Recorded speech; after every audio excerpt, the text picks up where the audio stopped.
Hello everyone, আমি সঞ্চিতা চলে এসেছি নতুন একটা ভিডিও নিয়ে। প্রথমেই সবাইকে জানাই হ্যাপি নিউ ইয়ার। দিনটি ছিল 1 জানুয়ারি। সেদিন সকালে সব কাজকর্ম করে স্নান করে একটা ব্ল্যাক কুর্তি পরে রেডি হয়ে নিয়েছিলাম, কারণ আমাদের ছিল গ্র্যান্ড পিকনিক।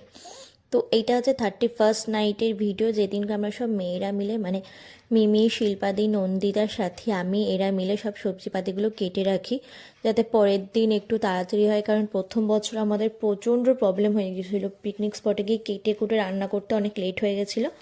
তো আগের বছর আর এই বছর ঠিকই করে রেখেছিলাম যে পিকনিকের আগের দিন আমরা যা সবজিপাতি থাকে কেটে রাখবো, তাতে আমাদেরও তাড়াতাড়ি হবে, প্লাস যে রান্না করবে তারও একটু সুবিধা হবে। আর আমাদের পিকনিকের মেনুটা খুবই সিম্পল থাকে, ফ্রাইড রাইস, চিকেন কষা আর পকোড়া। তার জন্য যা যা লাগে সব কিছু কেটে রাখি। আর পরের দিন সকালে সবজিগুলোকে একটা প্যাকিং করে নিই, আর সকালে আমি মশলাগুলো করে নিয়ে একবার পিকনিক স্পটে যাই, তাহলে আরও অনেকটা তাড়াতাড়ি আমাদের এগিয়ে যায়। তো আমি পুরোপুরি রেডি হয়ে গেছি, এখন বাদবাকি সবাই আসবে তার জন্য ওয়েট করছি। সবাই আসলে তারপর যাব পিকনিক স্পটে। মোটামুটি সবাই চলে এসেছে, আর 2-3 জন বাকি আছে, অনেকটাই লেট হয়ে গেছে এবছর আমার। তো চলো একেবারে পিকনিক স্পটে গিয়ে দেখা হচ্ছে।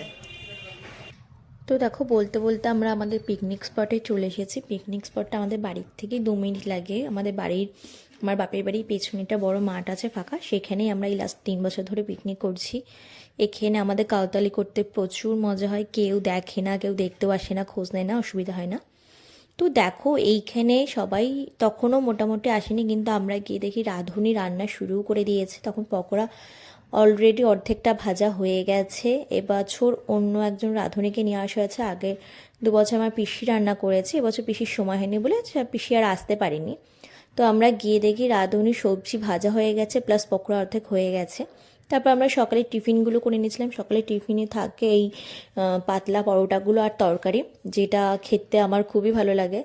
আর আমরা যখন টিফিন করছিলাম তখন অর্ধেকেই আসেনি। এবছর প্রত্যেকেই প্রথমত লেট হয়ে গেছে, আমাদের বসতেও লেট হয়ে গেছে, বাড়িতে যেতে যেতে অনেকটা লেট হয়ে গেছে। যারা যারা প্রথমে এসেছিলো তাদের তাদের টিফিনটা দেওয়া হয়ে গেছিলো।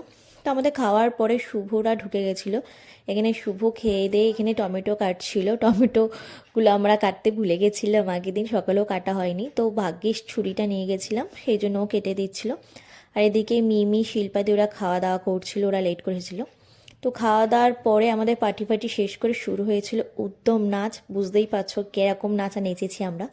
আর এই বছর আমরা মেয়েরা তো সব ব্ল্যাক কালার ড্রেস পরেছিলাম, মানে আমাদের গ্রুপের যারা নতুন করেছে তাদেরও বলা হয়েছিল, কিন্তু তারা আর পড়তে পারিনি, সামনের বছর থেকে পড়বে বলেছে। তো দেখো আমার আর সাথীর এখানে কি নাচ। আমি প্রথমে ভিডিও করছিলাম, পরে ভিডিওটা শুরু করে দিয়েছে।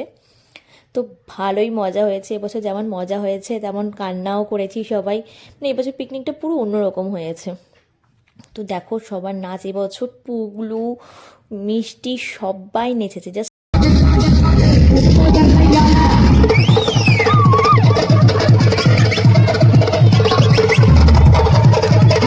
আর এখানে আমার সাথে তো লেভেলের নাচ। তো যাই হোক, এই বছর পিকনিকটা আমাদের 3 বছর হলো কমপ্লিট। প্রথম বছর যখন আমরা পিকনিক করেছি মানে 2023-এ, তখন লোক ছিল 16 জন। আগের বছর হয়েছিল 18 জন। আর এই বছর 27 জন। মানে আস্তে আস্তে লোক বাড়ছে। আশা করি পিকনিকটা আমরা এগিয়ে নিয়ে যেতে পারবো, আর আরও বেশি লোক হবে। সবাই মজা করেছে। আর এদিকে পুগলু নাচটা তোমরা দেখলে। এবছর এত নাচ করেছি বা এত কিছু মানে ঘটনা ঘটেছে যে আমরা ওখানে খাওয়ার টাইমই পাইনি, আমরা বাড়িতে এসে খেয়েছিলাম, যার জন্য তোমাদের খাওয়াটাও দেখাতে পারিনি। তো যাই হোক, যারা নতুন করেছে তারাও তো খুব মজা করেছে, আর আমরা তো মজা করেইছি। আমাদের এই পিকনিকটা নিয়ে আমরা প্রচণ্ড অপেক্ষায় থাকি, কারণ ছেলেরা প্রায় পিকনিক করে, কিন্তু আমাদের মেয়েদের কোনো পিকনিক করা হয় না। আমরা এই একটাই পিকনিক করি, তার জন্য এটাকে নিয়ে খুব এক্সাইটেড থাকে। যেই পুজো শেষ হয়ে যায় তারপর থেকে একটা প্ল্যানিং শুরু হয়, এবছর পিকনিকে কী আউটফিট হবে আমাদের, কীরকম কী মানে মজা করবো সেই সব নিয়ে। তো এই বছরের পিকনিকের ভিডিওটা খুব একটা ভালো করতে পারিনি, নানা রকম তালের জন্য। প্রথম থেকে ভালোই শুরু করেছিলাম, তারপরে আর হয়নি। ওখানে গিয়ে যদি বা এত নাচ, তারপর নানা রকম সমস্যার জন্য সেভাবে ভিডিও করতে পারিনি। কিন্তু যেইটুখানি করেছি আশা করি সেইটুখানি তোমাদের ভালো লাগবে।